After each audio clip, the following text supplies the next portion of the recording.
Veterans Radio Hour with co-host Ranger Doug. No one left behind. Listen each week as General Grange and his guests address issues faced by veterans throughout their lives.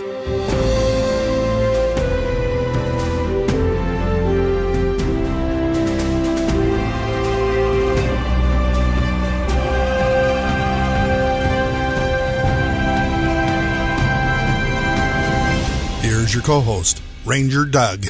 Welcome to Veterans Radio Hour 2.0. This is our 10th program in a series that we began on 11 November 2021. Tonight's podcast, we're going to revisit the case of Master Sergeant retired Dave Smith, who was with us during our last podcast describing his story from Afghanistan to return to the United States. General Grange has other commitments tonight. He will not be with us, so I will serve as the host, Ranger Doug. And with me tonight, I have Rick Lamb, who's been with us before, an extreme Special Operations Forces professional, number of different units. He'll give his background in a moment. Myself, Ranger Doug, I don't need an introduction. Steve DeLellis, a medical professional. Kevin Sweeney, a former medevac pilot. And Dave Smith himself, who's the subject of our show, and we're very glad he would share his story with us. So, I would like to introduce Rick Lamb, who will tell you a bit about himself. Go ahead, Rick. Hey, thanks, Ranger Doug. Any returning podcasters, I'm retired Command Sergeant Major Rick Lamb. I served in 2 of the 3 Ranger battalions, 4 of the 5 Special Forces groups. I toured about 49 countries across 5 continents and 6 geographic combatant commands, and was blessed to be able to participate in just about every special operation from Operation Eagle Claw, which was the Iranian hostage rescue mission, up through Operation Iraqi Freedom in 2003. Then I went to U.S. SOCOM. I cross-trained as a Defense Intelligence Agency analyst and spent another 12 years at U.S. SOCOM working missions, both CONUS and OCONUS, with the interagency and our international partners. So I had a great run. I was blessed to do it. It's always good if you have a strong back and a weak mind. But honored to be here. Thank you, Rick. I'd like to introduce Steve DeLellis. Steve? Thanks, Ranger Doug. Good evening, everybody. My name is Steve DeLellis. I retired after 37 years in uniform. I spent almost all of that time in the Special Operations community. I was fortunate enough to have served at every rank between private and colonel. I did an entire enlisted career in the Special Operations community between the 1st Ranger Battalion and the Army Special Missions Unit before going back to school. I was commissioned in 2000 as an Army Physician Assistant and spent another 19 years as a commissioned officer back in all the same units I served in as an enlisted guy and an NCO. I had the privilege of taking care of and treating former teammates from my enlisted time on the battlefield as a healthcare provider. I had the privilege of serving in several conflicts to include Just Cause in Panama, Operation Gothic Serpent in Mogadishu, Somalia. I was in the first helicopter, Super 6-1, that was shot down in Mogadishu. Had the privilege of bumping into Rick Lamb there in Mogadishu on the battlefield as part of that operation. I served in Haiti and the Balkans. I did 12 rotations in Iraq and Afghanistan as a healthcare provider, again, with the Army Special Missions Unit. It's a privilege to be here tonight. Thank you for having me. Thank you, Steve. And now I would like to introduce Kevin, who is a former medevac pilot. So, Kevin, introduce yourself. Well, thanks, Ranger Doug. My name's Kevin Sweeney. I am a medevac driver with 26 years in the Army Medical Department. I had a chance, the unique opportunity to fly both the UH-1 and the UH-60. I think I had 1,200 hours in the Huey and 1,000 in the Black Hawk. Served in a number of different medevac units, served in operational medicine assignments, had a chance to medevac lots of soldiers off the battlefield. And when I left the Army, I went back to work and some contracting for the Department of the Army, and then later on worked at the USASOC headquarters as a Department of the Army civilian in the Aviation Directorate. I left the Aviation Directorate after 4 years and went to 1st Special Forces Command as the Deputy Inspector General there. I'm happy and honored to be included in this group and looking forward to hearing the rest of the podcast. Thank you. Thank you, Kevin. It's great to have you with us, and we certainly needed someone with your specialty.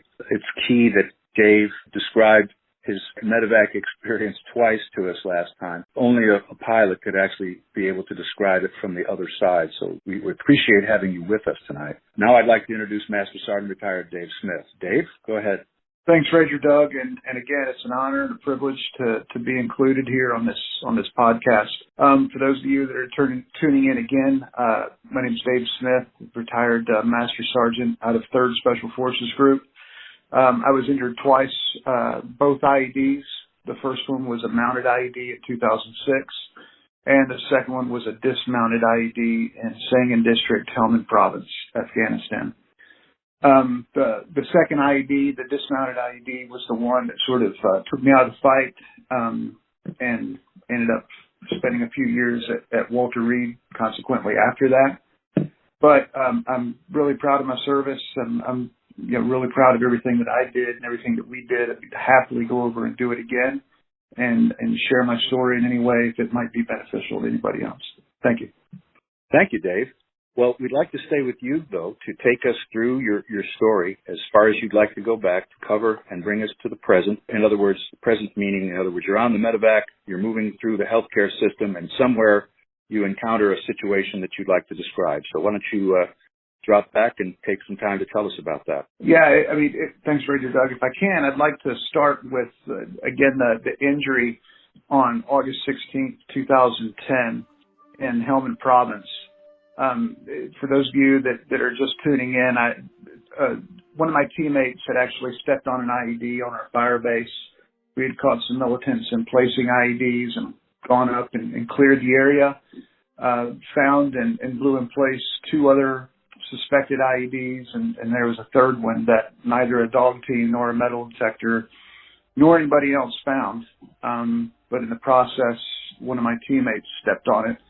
And he was severely injured, lost one leg above the knee and the other leg very high above the knee, almost at his hip. I was injured with shrapnel injuries to my face and to my eyes, an above the elbow amputation on my left arm, amputation of my index finger on my right hand, and significant trauma damage to my right hand, and just general other stuff from my eyes down to my ankles. I was cognizant and aware throughout the entire thing. You can remember listening to the CCT guy, calling in for medevac, calling in for close air support because the militants had opened up with their ambush as soon as they heard us having stepped on the IED. I remember the medevac bird coming in. It was a bit of a challenge getting it to come in because they were requesting that we clear the LZ of mines, which is completely understandable. That was another TTP that the militants like to use in Afghanistan. Was they kind of knew the sequence of events, how things would go whenever a U.S. service member or coalition member was injured. So they like to try to have follow-on or aftershock IEDs. So we did that, and it was actually a British medevac that came in and picked up my teammate and myself. They loaded him up first, my teammate Mark, because he was more severely injured than I was, and then they picked me up. I was aware that they picked me up and put me on the bird, and the last conscious memory that I had up until I was at Walter Reed was hearing the metal of the stretcher hit the metal of the floor in the helicopter. And they obviously must have hit me something immediately as soon as they got me on the bird, the air flight crew, that is. Because I didn't have a conscious memory again until about 2 weeks, about two and a half weeks later when I was at Walter Reed. During that time, I had traveled from point of injury, like I said, was in Sangin District in Helmand Province, to Camp Bastion, to Bagram Air Base, to Landstuhl, and then on to Walter Reed. So when I arrived at Walter Reed, it was a relatively fast process getting from the point of injury to Walter Reed. Like I said, I was injured on the 16th. I think I arrived at Walter Reed on the 21st. So considering the distance traveled and everything that goes into that, that's quite quick. But again, I didn't have that conscious memory until, a week and a half after I had been at Walter Reed. They had me in an induced coma to try to facilitate some other things. I had injuries to my eyes. I had inhaled some of the I don't know, not dust, but some of the carcinogens and whatnot that were in the air. So I had injuries to my lungs, even though I'd been wearing body armor, and a lot of the other things. And my wife, I arrived at the old Walter Reed, which was the original Walter Reed. I arrived there, and my wife said when I first came in, she didn't even recognize me because they brought my teammate in first, and all the doctors had sort of been preparing her, for when she saw me, that it might be, somewhat difficult. So they brought Mark in first, and she could see him. And at the old Walter Reed, for anybody that's been there, where they bring in the injured, it's right through the main entrance of the hospital. And where the family and people like that stand, it's a bit of a balcony that overlooks the main entryway. And as they bring in patients, whether they bring them in 1 or 2 at a time, or 5 or 6 or 10 at a time, the family is able to see, but, not be close enough to interfere. So my wife saw Mark come through, and she was telling me after the fact that, okay, I can handle this. And then I came in, and she didn't even recognize me. And part of the problem with that was that due to the injuries, the shrapnel injuries to my eyes were completely swollen, and my eyeballs were completely swollen, and it was impossible to close my eyes. And it was really tough for her to see and to recognize that, particularly for my kids too, because my kids were there as well. But they brought me in, and I was on a fairly high dose of ketamine. As the swelling went down in my eyes, they had sewn my eyes closed with a couple stitches in my eyelids to allow my eyes to heal a little bit. And so as I was coming out of the induced coma and starting to be aware again, I was also under ketamine for the pain and for everything else. And I was on a fairly high dose. And I don't know what anybody else's experience has been on ketamine, but for me, it was a living nightmare. It was just one nightmarish dream after another. And so for me, it was really hard to discern what was reality and what was not, because I was coming out of an induced coma. I was on a high dose of ketamine, and my eyes were sewn closed, so I wasn't able to see. So distinguishing what was real and what wasn't was very difficult for me at first.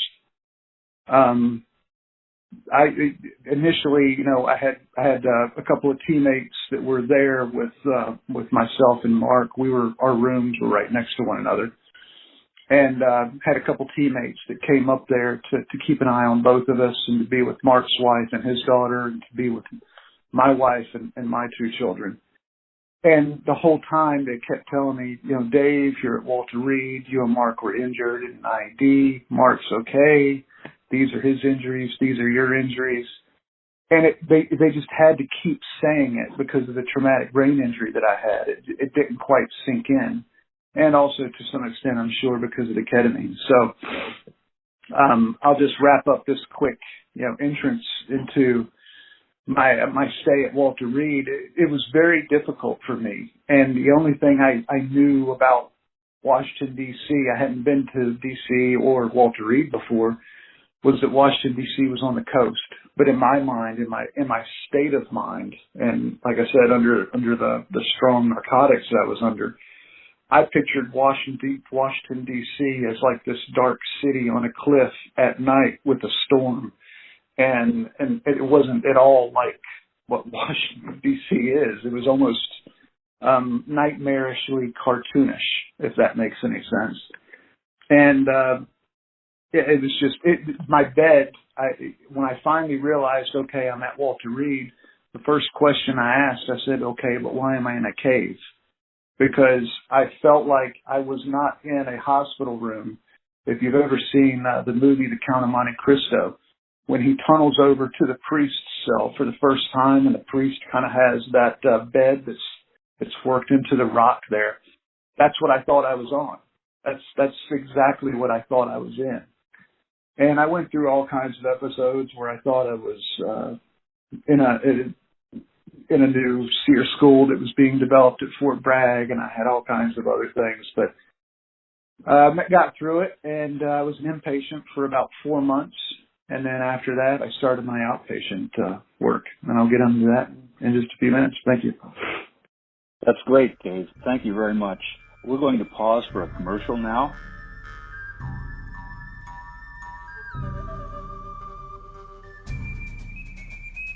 You're listening to Veterans Radio Hour on VBN, bringing you shows like Wounded But Not Broken, Roll Call, and Veterans Radio Hour.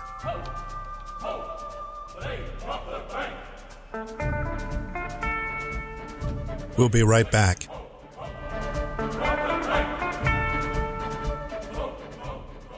Dallas Corporation and Dallas Logistics, a proud supporter of the Veterans Broadcast Network for over 19 years. High-quality printing services and warehouse distribution has been our hallmark since 1985, serving Fortune 100 companies for over 35 years. Check us out at www.dallascorp.com.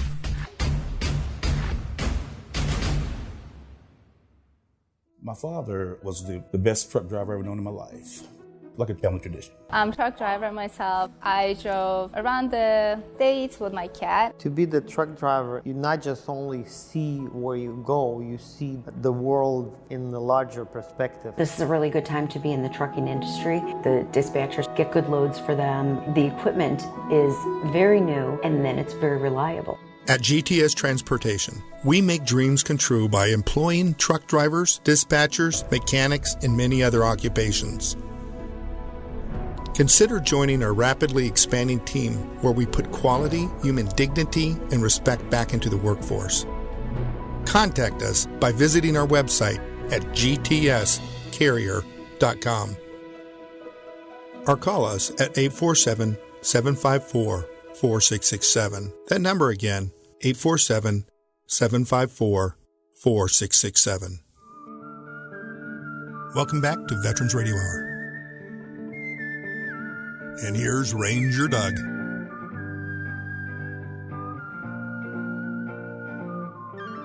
Well, that was great. Thanks for listening. Welcome back to our show. We're now tonight in this program still on the subject of our wounded. This is part 2. We had part 1 last week. Our guest tonight, who is the injured NCO, is Dave Smith. He's going to talk a little bit more about his situation, and our other guests are going to share in the discussion. Dave, did you at any time have a perception of where you were as you went through the system, or did you suddenly wake up someplace and realize you'd finally arrived at Walter Reed? Thanks, Ranger Doug. No, that was exactly the case for me. I had no conscious memory once my stretcher hit the metal of the aircraft, the metal inside of the aircraft. I had no conscious memory of ever being at Bastion, of ever being at Bagram. Some of my teammates had visited me while I was at Bagram. My battalion and group commander had both visited me while I was at Bagram. Apparently, I had no knowledge of it, nor did I have any conscious memory of launch school. And like I said, my first conscious memory from the point of injury in Afghanistan. The next conscious memory that I had was after I'd been at Walter Reed for about 2 weeks. And as I said, it took me a little bit of time to even wrap my head around that. It wasn't like just saying, hey, you were injured, you're at Walter Reed, everything's okay. I mean, it literally was a couple of days of reminding me, because I would always ask where I was at and what had happened. So it was a very confusing and somewhat delirious time for me to try to figure that out. Thanks, Dave. Thank you very much. Kevin, how about a little bit on medevac itself? I mean, you're very experienced at that. You've done it under fire. Describe a little bit, if you will, a perspective you might have drawn from what he described. Well, I know Dave was injured. The point of injury was his vehicle, obviously, there on the battlefield, and he said he was medevaced by a British Air ambulance. And I was basically wondering, Dave, if you can recall, I know obviously your team medic was somewhere close and prepped you. I mean, can you remember once the British Air ambulance arrived, did you already have a line in? Were you on a long backboard before they loaded you? How did that sequence go, if you can recall? So I was conscious during my when I was injured. When Mark and I were both injured, I was conscious throughout that whole thing. And as I had stated in in the last podcast, I didn't really understand how severely injured I was. I could hear Mark, and I could tell that he was, severely injured. I could hear our team medic. We had one team medic at the time, and he was working on Mark because Mark was the most seriously injured and had a few other teammates that were working on me. When I realized that my injuries must be more severe than I thought that they were, was when I felt them put tourniquets on all four limbs. Also, when I heard our CCT operator trying to call medevac and trying to call CAS and do all these things, and the medevac was requesting to have the LZ cleared to make sure there are no other IDs. And they were going back and forth on the radio. As I said before, I can remember when I said out loud to our CCT operator, to the team, just clear the fucking LZ. And when I did that, it was like my mouth was kind of flapping. So I knew that I had, some sort of facial trauma as well. I didn't realize at the time that I had shrapnel injuries to my eyes, but in hindsight, I don't know if my eyes were open and I couldn't see or if my eyes were closed. I'm not sure which. I had been wearing my Oakleys when I was injured, but when the blast happened, but that didn't matter. I don't have any knowledge of an IV being started, and I don't remember being put on a backboard. I think I was probably put on like an Israeli litter or something like that. We did have litters on our team. And again, we had 118 Delta he was kind of bouncing between Mark and I just to oversee the guys that were working on me, but his primary focus was on Mark. The guys who were working on me, for the most part, from what I understand, I had a piece of wood that had been part of the pressure plate sticking out of my left thigh, and the tourniquets on all four limbs. And come to find out later that I had a small cut in my femoral. Fortunately, it hadn't been worse because the guys hadn't seen it. But I think the tourniquet that they put on kind of helped keep that at bay. But no, that was it. And then once they put me on the helicopter, that was it. I didn't have another conscious memory of anything about the air crew or the flight or nothing. And Dave, just to recap how you were injured, you were injured by an IED that was made of homemade explosive, HME as we call it, and even the shrapnel itself was non-standard. You had detectors and you had a dog. None of them had found that, and when your teammate tripped it, it not only injured him, it injured you. Is that a correct statement? That's absolutely correct, yeah. My first IED in 2006 had been 2 Russian anti-tank mines because there was a lot of Russian ordnance left over when we went into Afghanistan. And that's a lot of what the Taliban and the militants were using. By 2010, my second IED, they had largely gone through most of that ordnance, and they had almost exclusively transitioned over to homemade explosives, which consisted of large, 2, 3, 4, 5 gallon fuel jugs or water jugs. They were yellow plastic, and they would pack them full with fertilizer and have car parts in them. And most often they were pressure plate, but sometimes they were command detonated. But pressure plate was the easiest thing to do. And that was almost exclusively what they switched over by 2010. In the HME process that you understood at the time, Was that training being supplied by anybody other than Afghans themselves? Was anyone in there working to train them as to how to make the bombs and do the things that they did? Because it sounds like, although not a complex bomb, it was sophisticated enough to avoid any of the detection mechanisms we had. Yeah, so there was a fair amount of, I don't know if cross-training is the right word, but sharing of knowledge that was going on between the Iraqi theater and Afghanistan. There were obviously a lot of third parties. There were third parties to both of those conflicts that were working and sharing TTPs and knowledge as far as what worked and what didn't. And while they're two different fights, Iraq was largely, not exclusively, an urban scenario, and Afghanistan was largely, but not exclusively, a rural scenario. A lot of the TTPs were made the same because American soldiers, by and large, their TTPs are very similar. How they react to contact, how they react to indirect contact, how they react to IEDs, medevac procedures, things like that. Roughly the time period that it takes for CAS to get on station, all those kinds of things. The enemy is a thinking enemy. And so when it comes to IEDs and things like that, there were a lot of TTPs that we saw in Afghanistan that came from Iraq. Again, I don't know if we can get into, who was training them on how to do some of these HME IEDs and things of that nature. But I will say that, the Afghans have been fighting for centuries, for absolutely centuries, and it's just part of their lifestyle. So it's completely understandable that they were going to come up with an unconventional way to make up for the deficit in technology that they had compared to us. And it makes perfect sense that they would do that.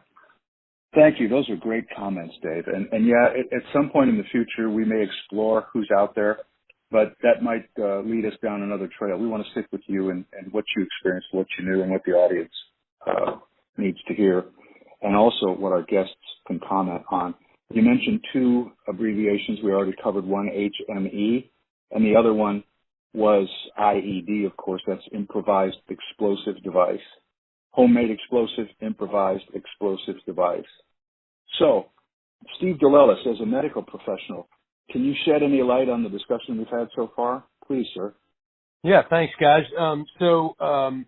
Dave, I'd like to make a couple comments. So, having been a casualty on the battlefield in Mogadishu after our aircraft was shot down, and then having the opportunity to care for casualties on the battlefield for nearly 20 years after that, it amazes me how powerful some memories can be from your experience, and they certainly are with mine.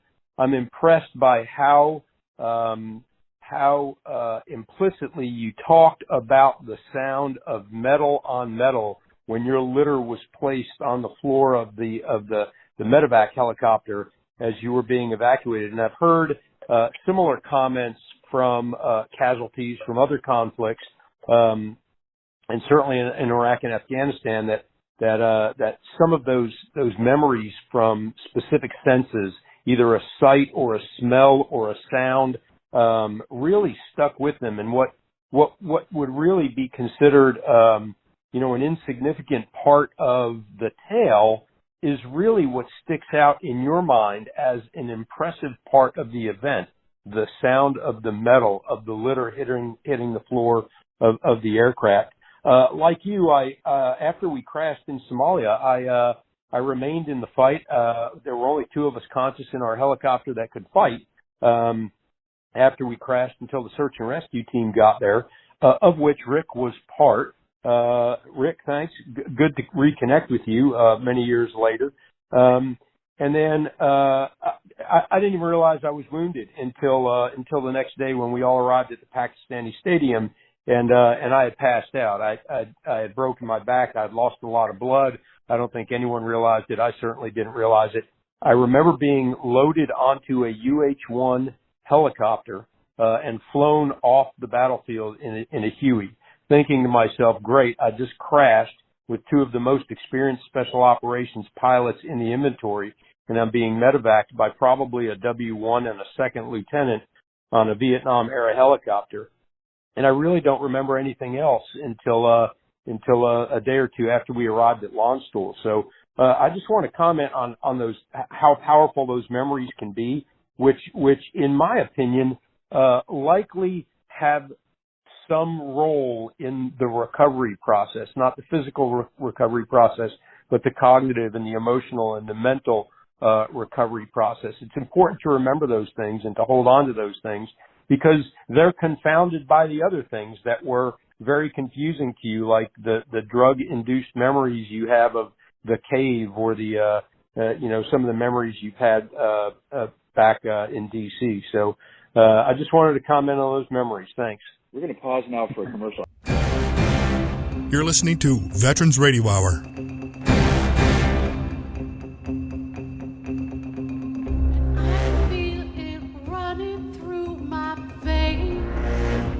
We'll be right back. And I need that fire just to know that I'm awake. Erase darkness till the break of day. My father was the best truck driver I've ever known in my life. Like a family tradition. I'm a truck driver myself. I drove around the States with my cat. To be the truck driver, you not just only see where you go, you see the world in the larger perspective. This is a really good time to be in the trucking industry. The dispatchers get good loads for them. The equipment is very new, and then it's very reliable. At GTS Transportation, we make dreams come true by employing truck drivers, dispatchers, mechanics, and many other occupations. Consider joining our rapidly expanding team where we put quality, human dignity, and respect back into the workforce. Contact us by visiting our website at gtscarrier.com or call us at 847-754-4667. That number again, 847-754-4667. Dallas Corporation and Dallas Logistics, a proud supporter of the Veterans Broadcast Network for over 19 years. High-quality printing services and warehouse distribution has been our hallmark since 1985, serving Fortune 100 companies for over 35 years. Check us out at www.dallascorp.com.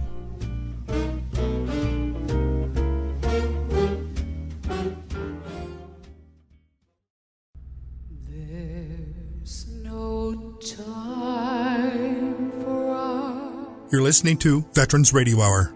There's no place for us. What is this thing that builds our dreams, yet slips away from us? Okay, great commercial. Thanks for listening. This is Ranger Doug. We're back on show number 10, and this is part 2 of our Wounded programs. Our guest tonight, Dave Smith, Master Sergeant, 3rd Special Forces Group, retired, talking about his injuries in Afghanistan. We've got a team of people that we've introduced, and I'll pass over to Rick Lamb, Command Sergeant Major, retired, multi-special operations capable, Bull Simons Award recipient, a good friend of mine for many years. Rick, how about talking about things from an operator perspective, especially one key thing that Dave mentioned last week. He had ensured, since he was the team sergeant, that his team engaged in a number of different training repetitions that prepared them for what they would have happen. And in fact, he made the comment, if I'm not mistaken, that the actions of his teammates trained in medical care on the scene after an injury such as this probably saved lives. Rick, over to you. Hey, thanks, Ranger. And hey, Steve, and it's great to run into you again. And again, Dave, we met again last week, and it really is a testament to the small community that we live in. I've served with both of you guys before, and I'm great to see that you're surviving and that you're thriving. And it really is an honor to be back with you. And Ranger, you hit on the thing about training. And that's my biggest fear. As over the years, if you go back to what Dave Range was saying in the last podcast, with Doc Donovan, Vietnam medic, And he was the guy that showed us the B-52 tips. That there was a place for everything. Everything is place. I mean, they wore cravats around their neck, not to be Hollywood, but because people bleed a lot. You need cravats for pressure dressings. They wore tourniquets for belts. They wore cravats for belts. I mean, every sling that you had on a weapon had a dressing taped to it. Every ammo pouch that you carried had a dressing in the top of it. It not only kept your magazines from rattling, but it was people bleed a lot. They had IVs prepped and taped and tagged onto their LCE, so their load carrying equipment, and that was pre-IFAC. So we fast forward now, we've got the IFACs, and you've got the advanced training, and but again, those lessons were lost by the time we roll into 1980, right? But it was guys like Donovan that brought it back to the forefront. And so that's my biggest fear, is that we lose these lessons and we keep relearning them. I can probably fill in some of the holes, I think, from Dave's medevac, and also Steve's for that part. When I was wounded in Somalia, I was a head wound. An RPG had creased the hood of our vehicle. It exploded about 10 meters off to my left. I remember actually following it with my eyes. Steve, you talk about the things that you do and the things that you remember. And so when the thing blew up, I remember my head snapping back, and then it goes forward, and I see this spurt of blood go down, and it hits the driving lights there in the Humvees, and I remember swearing under my breath, "God damn it, I just got killed." And so everything goes to this white, pristine point of light, and then the sounds are gone. I don't know if you experienced the same thing, but I was in bliss.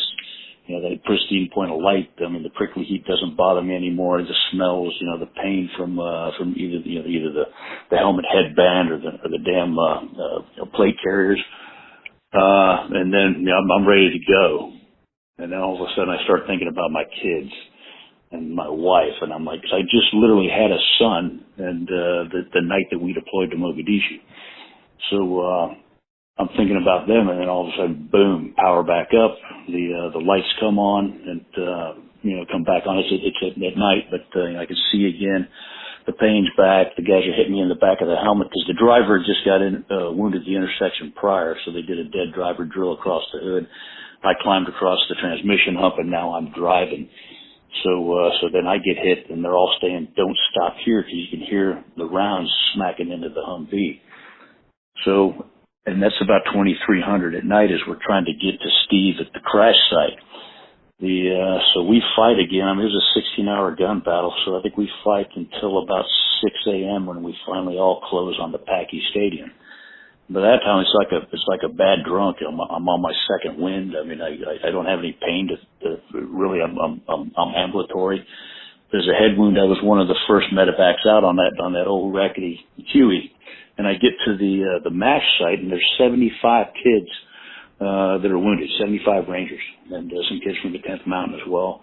And I mean, the orderlies are going everywhere. I mean, the docs are everywhere. I mean, everybody's covered in blood, and so it gets to the point where I'm kind of in the way, because I mean, there are basically kids that are flatlining, that they've got to get into the operating suites. And if nobody's ever seen a mobile Army surgical hospital, a MASH unit. I mean, for the listeners out there that remember the old MASH from the Korean War, that series, I mean, it's night and day, now and then. And I mean, they've got anything from CT scans to MRIs to X-rays to operating suites. I mean, they can save some lives if you can get them there. And so that the MASH, I mean, it was the care I got there was first rate, and it was from there they stabilize you at the MASH. And then the Nightingale, or a big bird comes in, and a jet airliner that's got all the bells and whistles, that can keep guys alive on oxygen and transport. They will transport you. Coming out of Africa, there's nothing in Africa that's going to save your life. But they get you to launch school. So Europe was the closest place, and we roll into launch school in Germany, and again they were up. I mean, everything from shaving kits to slippers to you name it. The units that are there at launch school were taking care of the casualties that were coming in from Mogadishu. and pizza parties, the whole 9 yards. They were and the care. I mean, it's a big hospital. And so everybody was stabilized there at launch stool. Then another Nightingale comes in. Some of the guys that couldn't move remained there, but a lot of the guys that could move got on the Nightingale flight again that went from Germany, and it works the East Coast. So a lot of the guys went to Walter Reed. And I remember, again, I was a head wound. The shrapnel had gone into my left front lobe. It clipped the left front lobe. It had gone, stopped between the left and the right front lobes, about even with the temple. But when one lobe of the brain goes down, the other one takes over and fires again. That was the lights that I was seeing, right? And so other than that, I'm fine. And so I go to get off at launch stool, and or not at launch stool, but Walter Reed, and they say, "No, you're going down to Keesler." So I go down to Keesler Air Force Base in Biloxi, Mississippi, and meet a doctor down there by the name of Miller. And Miller had cut his teeth in Chicago at the slaughterhouse that is Chicago at Cook County Medical, and that's where he had done all his work. And he was the premier frontal lobe trauma guy, and that's who actually did my craniotomy. They ended up opening me up and cleaning out, debriding some of the left front lobe and making sure there wasn't an infection, which there was an infection in there. I mean, the infection almost killed me. I spent about 3 months on antibiotics there at Biloxi, there at Keesler, until I was sent back to 3rd Ranger Battalion, and with a little bit of convalescent there, and then finished my tour at Regiment. But the whole system there was set up, from the MASH unit that's in country to launch stool, which was the regional facility, all the way down to again working that East Coast there, dropping the guys at Walter Reed or as far south as Biloxi. And as far as the stuff that they have today, I think it's even I mean, Dave is living proof of how that system works. And you've got guys like Mike Schlitz that are out there, burned almost beyond recognition, and those guys are surviving. I mean, the only wounds that you carry with you after that, other than working around the loss of limbs and eyesight, is the mental piece. And Dave, my hat's off to you for working your way through that, brother. That's all what I've got. That's great, Rick. Thanks so much. How about Kevin? Anything to add to the things that you've heard so far? Well, first of all, Ranger Doug, it's just an honor to listen to these soldiers talk about their experiences. I've been out quite a while, about 24 years now. But I know all you guys have heard about and talked about the golden hour. And when I was a medevac driver, that was the thing that pushed our buttons when we lined up on final to whatever that objective is or was to pick up that casualty. Our primary mission was to try to get that lad back to some kind of definitive care, whether it be a level 2 MASH, a combat support hospital, an evac hospital, maybe at level 3, even if they were in theater, and get that person looked at very closely and get him into surgery.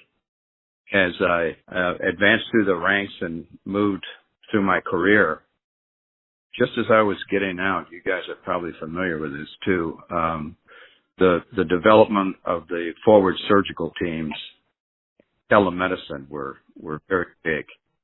And again, the primary mission for us was to get that person back to a fixed facility and get him into surgery as quickly as possible. The numbers spoke volumes. Kevin, that's a great perspective. Steve, how about you?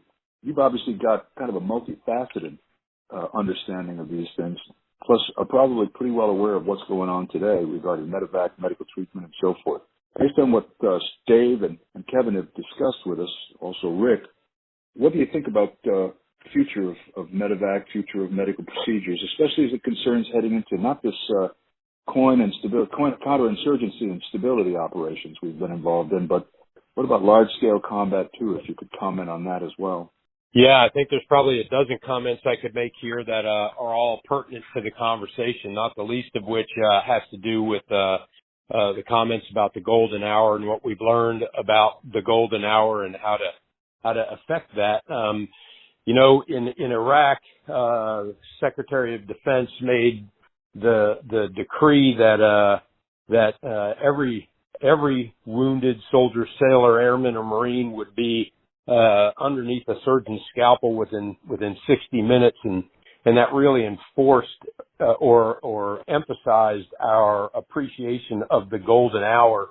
Yet what we learned was that those 60 minutes that transpire in that golden hour between a soldier being wounded and under the capable care of a surgeon is a very important span of time, and we learn very rapidly that what is done for a casualty literally within the first few minutes is as important as getting that soldier or casualty to a surgeon and enter the era of the platinum 10 minutes. And we kind of refocused skills training for the frontline provider and kind of quit teaching soldiers to call for a medic when they were wounded or when their buddies were wounded, but rather to try to treat yourself, self-aid, try to treat your buddy if they were incapable of treating themselves, so self-aid and buddy aid. And then if you were incapable of dealing with the casualty or the casualty's problems, then you called for a medic.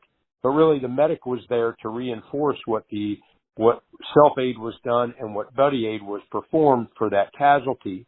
And that became the real focus of additional training about midway through Operation Iraqi Freedom and really served us well for the longer evac times in Afghanistan as that conflict dragged on. And I think your point, Ranger Doug, about future fights is very important, because I don't think ever again in the history of our nation will we enjoy the freedom of movement, the freedom of evacuation, the freedom of communications that we've had for so many years, even decades in Iraq and Afghanistan. I think we're really going to have to focus hard on those platinum 10 minutes, on self-aid, buddy aid, and what to do in those prolonged field care scenarios where evac may be delayed or impossible for several days, and teaching not just the medics, but every warfighter on the battlefield how to deal with a casualty and how to sustain life with minimal equipment and maximum effort, because we're not going to have the type of medevac coverage or the combat support hospital on every corner that we've had in Iraq and Afghanistan for many years to support the future fight. No, Steve, I totally agree. And in fact, I had a conversation with the commander of the Special Warfare Medical Group about technologies and other things that are going to be made available soon to advance bandaging and other types of wound attention capabilities that essentially just stop the bleeding so that the person can live, but he may lose a limb, yet, he's in a stasis situation. And then how do we medevac? Well, they're even talking about non-manned medevac aircraft that will be able to penetrate through hostile fire to recover a person. But of course, if it's non-manned and non-crewed, there won't be anyone there to tend the person who's in dire danger, even during the flight. So there are lots of things that are going to be worked out. And as you and I discussed today on the phone, we're heading to Fayetteville soon to describe some things that we've learned about treating wounds, and we'll see if some of those things are applicable. But that's fantastic. I want to pause now for a quick commercial, and then when we return, once again, go to Rick Lamb and talk about some things that lay in the future and how we can better prepare for this, and then we'll finish up with Dave Smith describing about how much longer he's got in his story, and we'll figure out then how to set up for our third program on this particular subject. So far, this whole discussion to me is just fascinating. I forget to take the mute button off, in fact. So let's pause for that commercial. Thank you. Stay tuned. We'll be right back.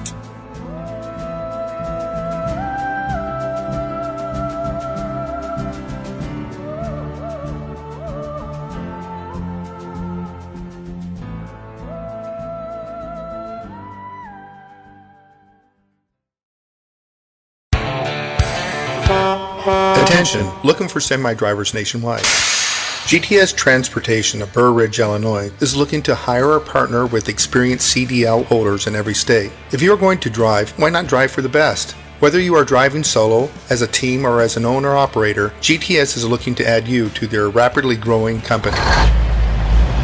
Become part of one of the most respected, driver-friendly, and successful transportation companies in America, where drivers are treated as royalty. Contact us at gtscarrier.com. Again, gtscarrier.com. Or call us at 847-754-4667. That number again, 847-754-4667. We would love to help you, which in turn helps everyone. GTS is an equal opportunity employer.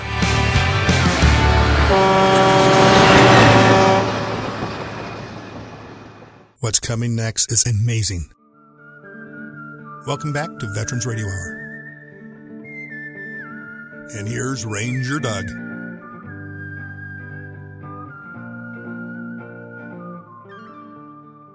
Well, welcome back, and we appreciate you joining us tonight on Veterans Radio Hour 2.0. This is our 10th program. We're still talking about our program, Our Wounded, those people who fight for us and get wounded in the service of this great nation. This is program number 2 in that series, and our guest is Dave Smith, and we've got a number of other professionals with us.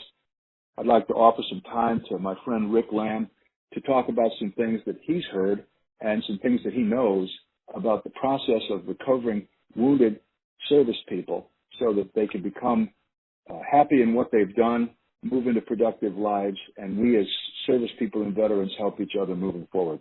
Rick, over to you. Hey, thanks, Ranger Doug. I appreciate it.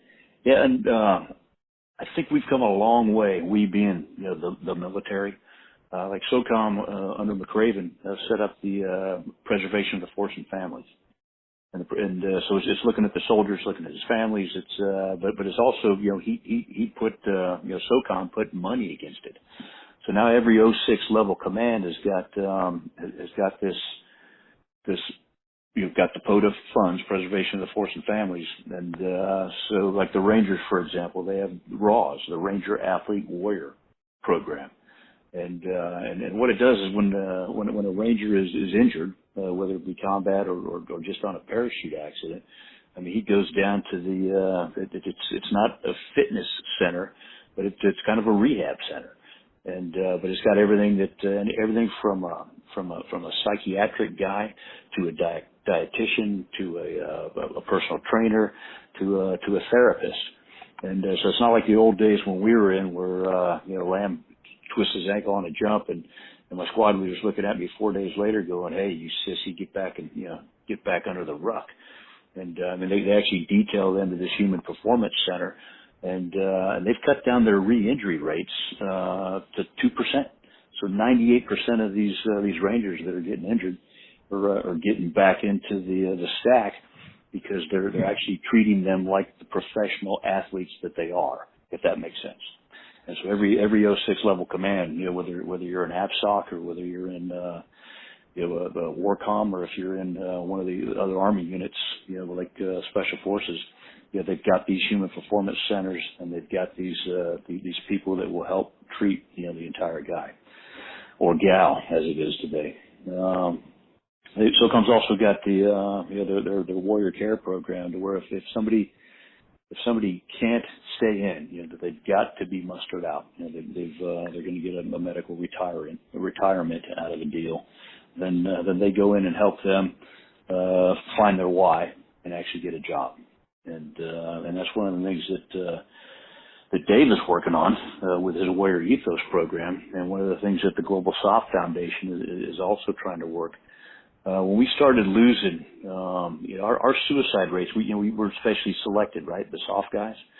So you would think that our suicide rates would be a little bit lower than the average. Not so.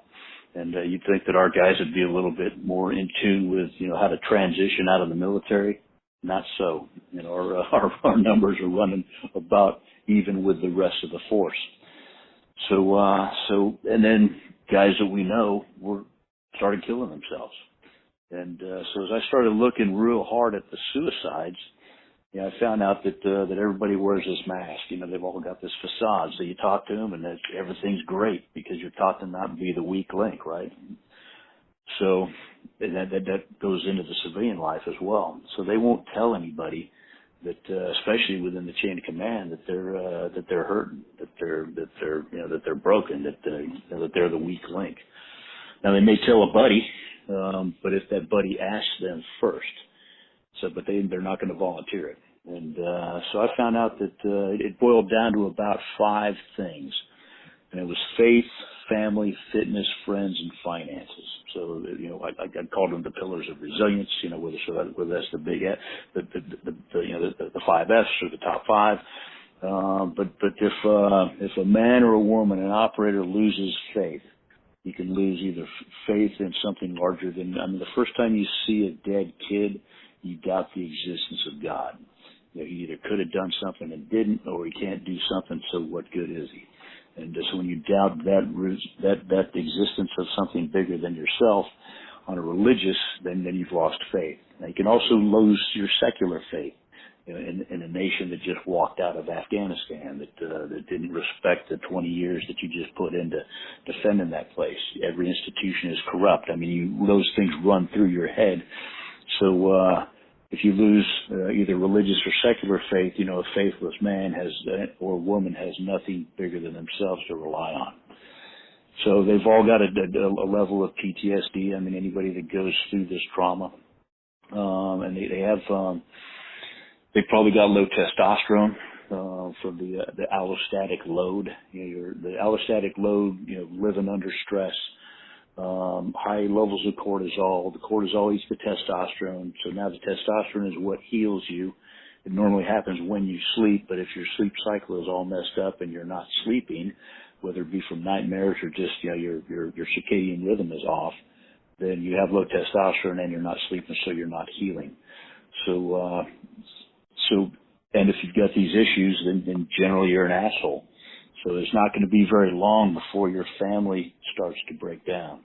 So a faithless man who now has no family and his health is failing, if you lose 3 of those 5 F's, you're going to kill yourself. And they can also be lifelines. I know in Dave's case, his wife was that lifeline. He had a strong family. And so it's those things that can help pull out. So I think that's what we're going to try to do. We being the Global SOF Foundation with the SOF for Life program is look at the different associations that are out there that are doing these things like Dave's, helping as we can to get people not to recreate, but I want to send guys to Dave. I want to push people to these different organizations that are helping the mind, the body, the spirit, that are working on family, fitness, faith, friends, and finances. That can be lifelines to these guys and gals by, say, a trigger for their suicide. Does that make sense? Rick, that makes perfect sense. And, I'm going to start referring to you as Dr. Rick Lamb because I like you so much that once we get this institute stood up, we'll be offering honorary doctorates to lots of folks. But you, in my mind, are the first one. But let me just say this. Remember, together, to be able to publicize what everyone is doing. We're a partner to the Global SOF Foundation. We're a partner to what Dave is doing, what Steve is doing. Now that you've learned about us, use us for a resource, because if you've got stuff that we need to cover on a program, you can either join us or you can send us ideas that we'll treat in the various programs that we do. These are the first 2 that we've done that are really heavily concentrated on veterans and medical type subjects, but we'll move ahead. How about we drop back to Dave at this point and tell us a little about what lays ahead so we can anticipate what our next program will look like. Where do you go? What do you do? About how long do you think it takes as far as the time in your life? And then we'll return to the others for some comments and we'll wrap it up. Dave, take it away. Yeah, thanks, Ranger Doug. Yeah, so with regards to my story and such that it is that maybe somebody else can relate, or maybe it might, help somebody else out who's going through similar circumstances or something like that. From my point of view, when I went inpatient, I was an inpatient for about 4 months, and being at Walter Reed, this is something that I came to realize years later after I left Walter Reed. But I came to realize, and this is going to sound strange, how much of a privilege it was to have been there. And I say that very deliberately because it's something that we kind of hit on a little bit in our last conversation. But that is, it's really, really hard to have a bad day or to feel sorry for yourself when you see somebody else who's got it a lot worse than you do, and they're still able to smile and joke and do whatever. Everybody has their up days and their down days. The hard part is to not let the down days define you. And, being at Walter Reed, you see so many 18, 22, 23-year-old, they're kids, really. They're grown men and women, but essentially a lot of them are kids. And they're walking around missing arms and they're missing legs and, all kinds of everything in between. They've got severe traumatic brain injuries and so on. And really, it sounds sort of weird to say, but you really do see the strength of the human spirit. And also, I'll add to that, you see the strength of America, because one of the things that I personally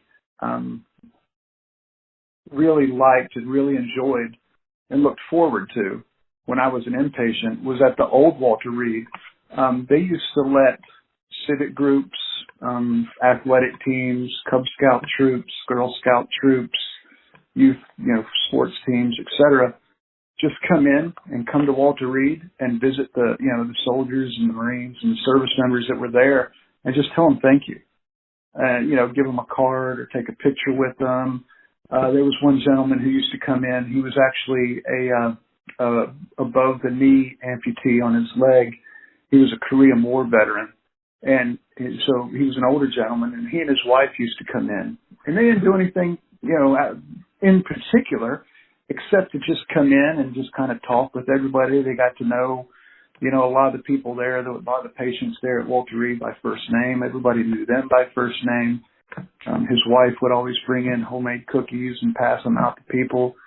And then you'd have, church groups coming in and just all these things. And it was the fabric of America just coming in to say, thank you. We appreciate what you're doing and you're important to us and it matters. And that, you may not see that in a medical, book somewhere or in a training manual or anything like that, but those kinds of things are good for the soul. And that is just as important to the healing process as anything that the doctors and the nurses and the physical therapists and the occupational therapists do.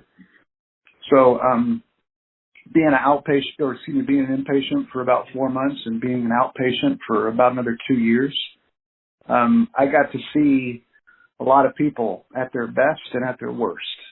And I really count that class of being at Walter Reed as a privilege because it really gave me a unique perspective on a lot of different things, and I don't take it for granted.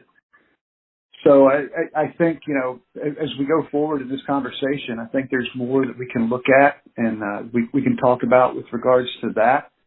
And then also, as these service members that are severely injured and wounded, but also everyday service members that are just wrapping up careers or have made the decision that they're going to move on to something else.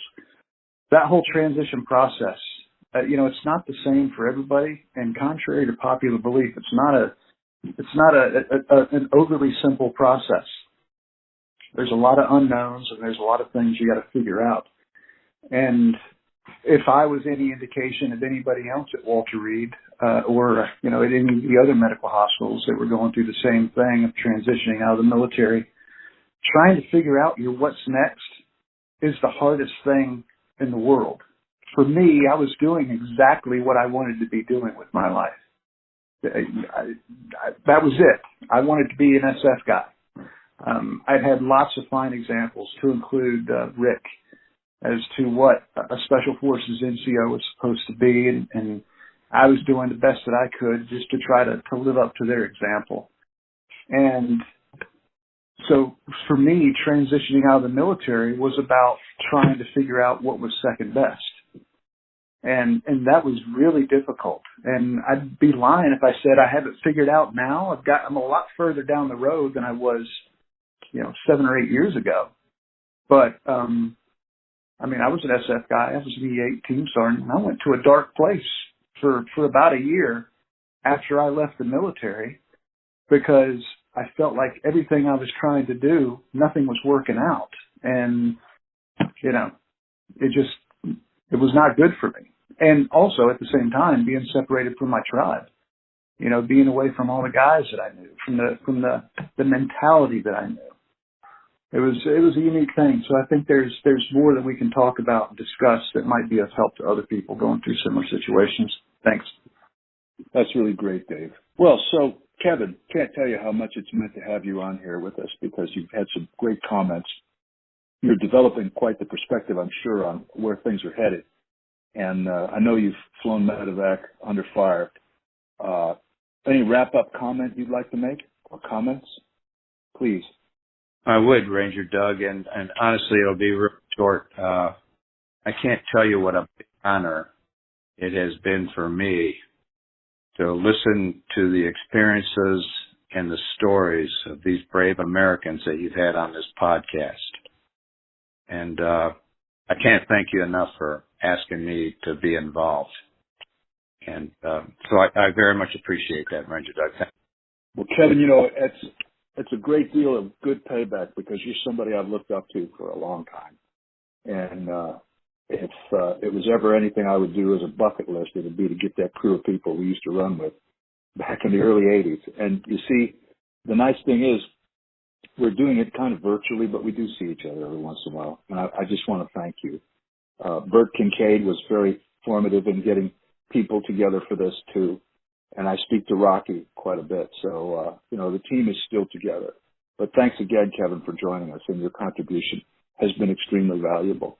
Steve, also, your multifaceted perspective on things from being an operator actually in Super 61 and then becoming the assistant command surgeon.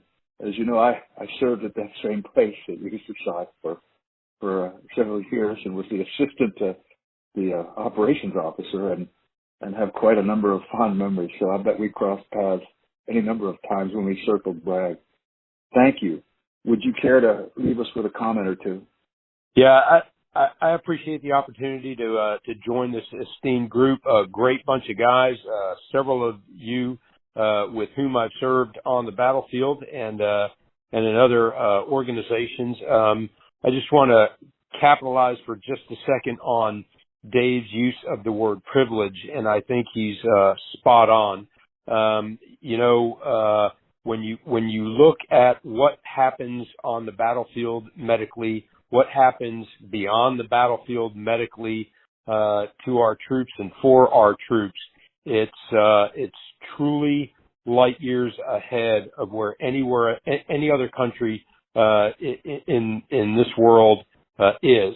The capabilities we have and the abilities we have to project care onto the battlefield and sustain that care all the way back to the home front is really remarkable when you look at it in the global sense. No other country can rival us in that capability. And it's a lot of hard lessons learned. Doc Donovan's B-52 classes, all the way through lessons captured out of Mogadishu and now 20 plus years in Iraq and Afghanistan. There are tons of lessons learned there that we can't afford to lose, such that we might suffer those same problems again. But more than just privilege, in the global sense, I think there has to be some recognition of privilege we enjoy as special operations guys. I spent nearly 37 years in uniform, but only 2 of those years in the conventional Army with the 82nd Airborne Division. As a brand new PA right out of school, my first assignment was with the 82nd. And I was floored at how little conventional Army medics knew compared to what soft medics knew and could accomplish on the battlefield. So I think it remains there are challenges out there that remain in ensuring the entire force shares the knowledge of lessons learned, and that we as soldiers and healthcare providers share with our brethren wherever they might be in the service the lessons learned, the hard-fought lessons learned from the battlefield, so that all soldiers, all sailors, all airmen, all Marines can appreciate that privilege of the experience and the knowledge we collectively as a military enjoy. Thanks for the opportunity to participate today, and I look forward to further conversations with y'all. Steve, you're part of the team, and thank you so much for what you've said, your experience, and each of the members tonight. Your experience is like pieces of a pie. They all fit together to give us a very complete program, not the least of which is the person we're discussing, who gives us a wonderful perspective as a leader himself. Can't thank you enough, Dave, for making your experience known to us and then expounding on it to let us develop some perspective ourselves. And as Steve has just done, SOF often is, Special Operations Forces often are the spearhead for things that develop in the rest of the military and security community. And we've got to try to do that.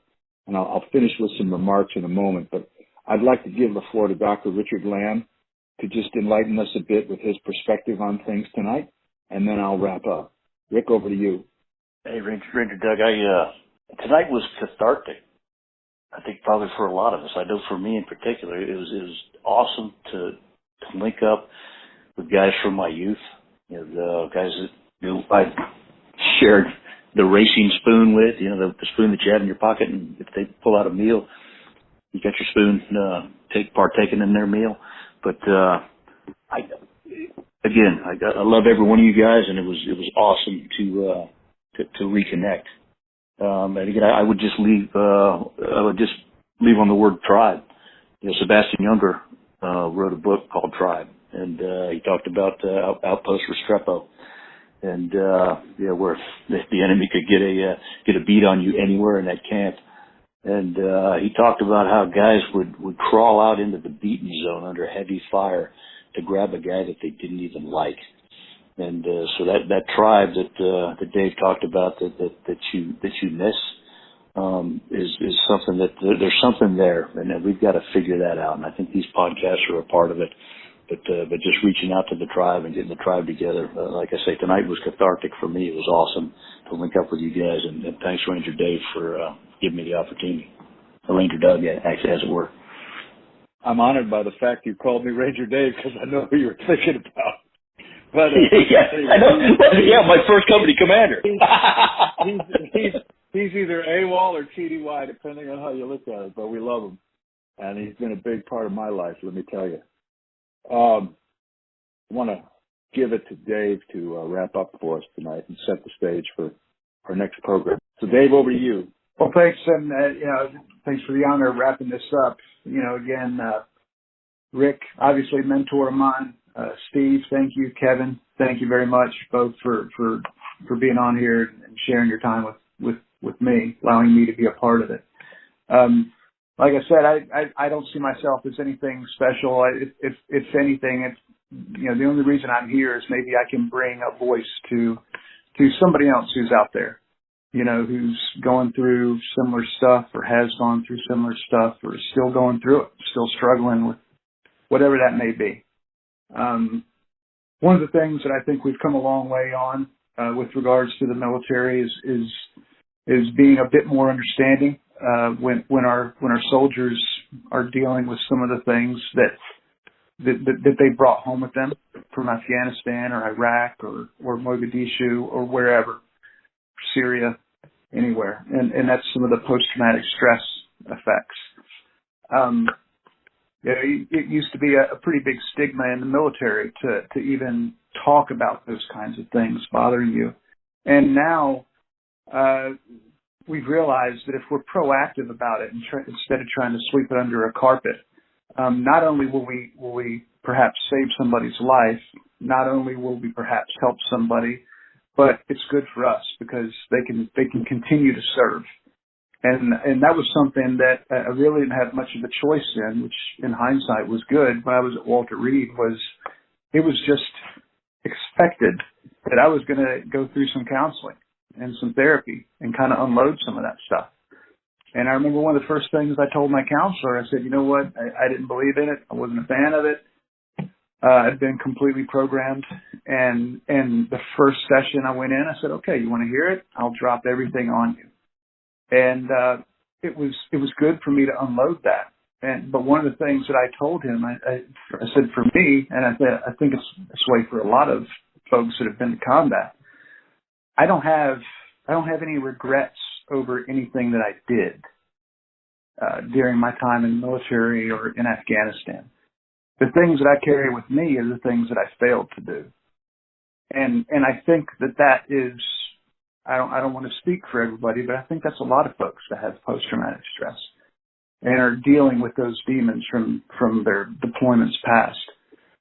And hopefully shows like this can show some of those people that A, you're not alone, even though you can feel that way. And B, there are other people that have walked the same ground that you have, and let's get the tribe together, as Rick was saying, and let's use some shared experience, and let's try to stop rehashing the same things over again. And let's carry the football a little bit further down the field and learn from each other's experiences.